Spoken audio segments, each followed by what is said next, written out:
Nilqakom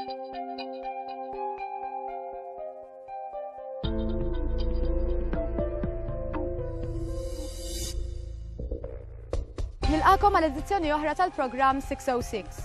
Infakkarkom li dan huwa l-programm fejn feħed insiru nafu aħjar lil kandidati li qed jikkontestaw l-elezzjonijiet tal-Parlament Ewropew f'isem il-Partit Laburista.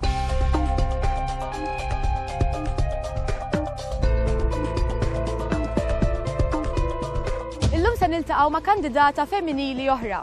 Għandha 38 sena u ilha taħdem professjonalment fil-Parlament Ewropew għal dawn l-aħħar 5 snin. Qed nirreferi għal Sharon El-Ulbonici.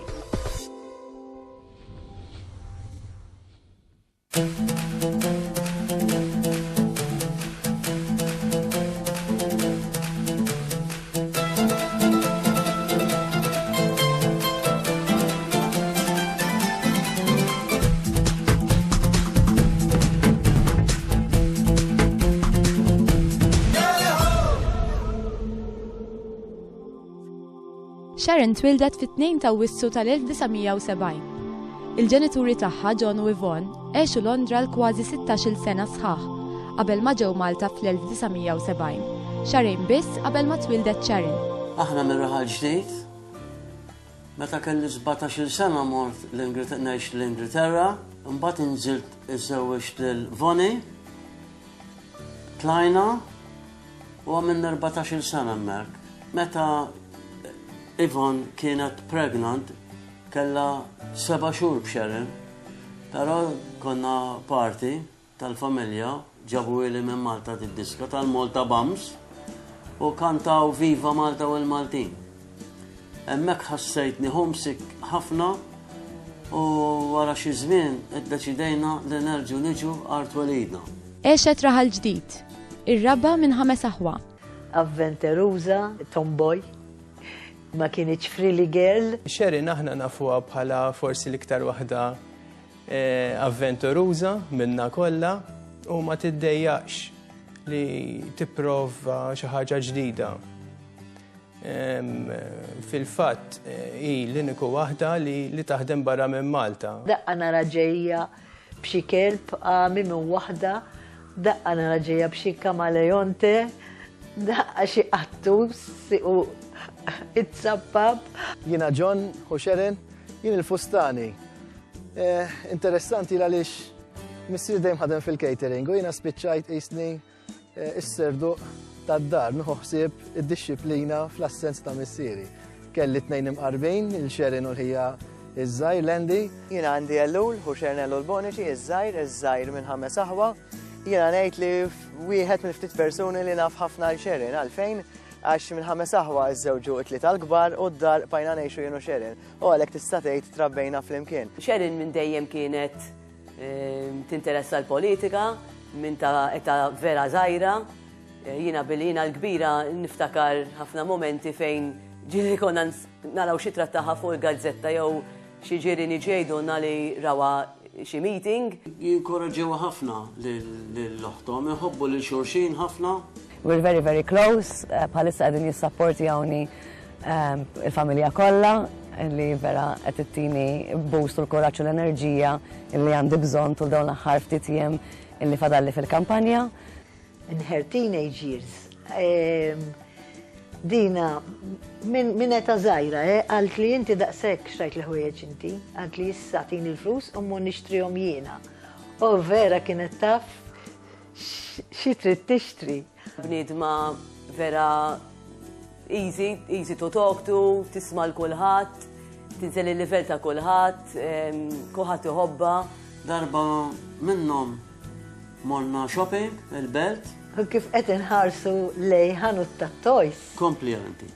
Dina ta' tifla ta' 3 snin tista' timmaġina meta ra dawk it-toys fil-vetrina issaħret u ma nafx kif sparixxat minn quddiem għajnejna. Insomma, nġibna avviż u tfittxija li bat ġie surġent tal-pulizija, insomma, u għalinna din instabet il-parlament. U bat jiena t-tila, fej kont, għalt li ħafna bandieri. Għanti Sherin naħseb hija l-iktar persuna kalma li qatt rajt li xiġri għal-ista li tqum u tfaċċa s-sitwazzjoni kif inhi ma tippanikja xejn. Tipprova tleħħaq ma' kollox, mal-familja, max-xogħol, mal-istudju tagħha u time management li tagħmlu sew u xi kultant tistudja ċertu affarijiet biex tkun iktar aġġornata. Sherin nafa minn żewġ lati differenti, il-lat tagħha bħala mara fil-politika u il-lat tagħha bħala mara tal-familja wkoll.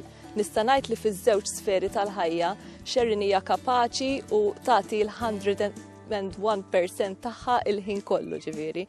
Sherin mhux just ħarġet għall-MEP out of the blues, just biex tkun MEP. Sherin naħseb twildet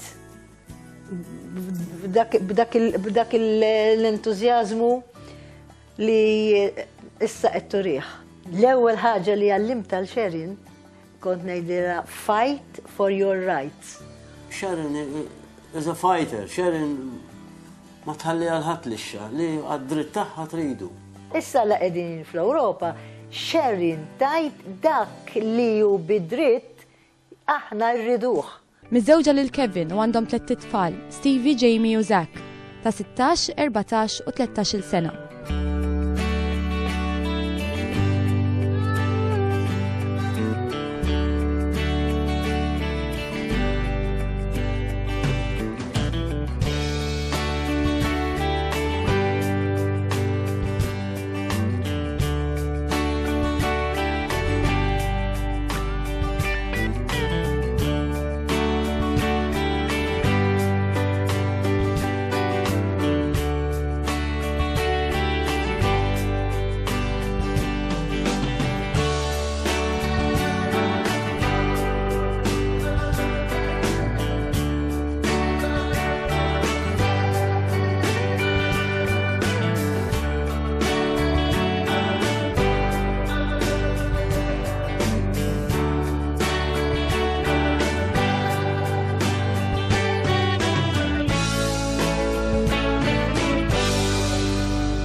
It-tlieta li huma jattendu l-Iskola Ewropea fi Brussell, fejn Sherin hemmhekk tqatta' ħafna mill-ħin tagħha minħabba x-xogħol ta' konsulenza mal-Parlament Ewropew. Għal ħafna miż-żmien, il-ħajja ta' Sherin ikkonsistiet fid-doveri tagħha ta' omm, ix-xogħol professjonali tagħha u l-ħidma fil-politika. Omm bi 3 tfal involuta fil-politika, kif jirnexxilek tlaħħaq bejn il-familja u l-politika? L-ewwel ħaġa tfal il-lum tiegħi huma teenagers, ġifieri meta nitkellmu fuq tfal mhux qed nitkellmu fuq babies. Li huma 3 tfal indipendenti wkoll. Barra l-politika u barra li jienahom ukoll studenta bħalissa għax qed nagħmel masters fil-Mass Communications li kelli wkoll nipposponi it-teżi minħabba il-kampanja għall-Parlament Ewropew. Naħseb l-aktar ħaġa importanti meta tkun omm bil-familja wkoll ikollok karriera u anke tkun qed tistudja, l-importanti kif tqassam il-ħin tiegħek. Fin-nofs ta' snin design hija waffqet kumpanija ta' marketing fejn fost l-oħrajn bdiet anke tipprovdi servizzi ta' childcare li sa dak iż-żmien kienu għadhom ineżistenti.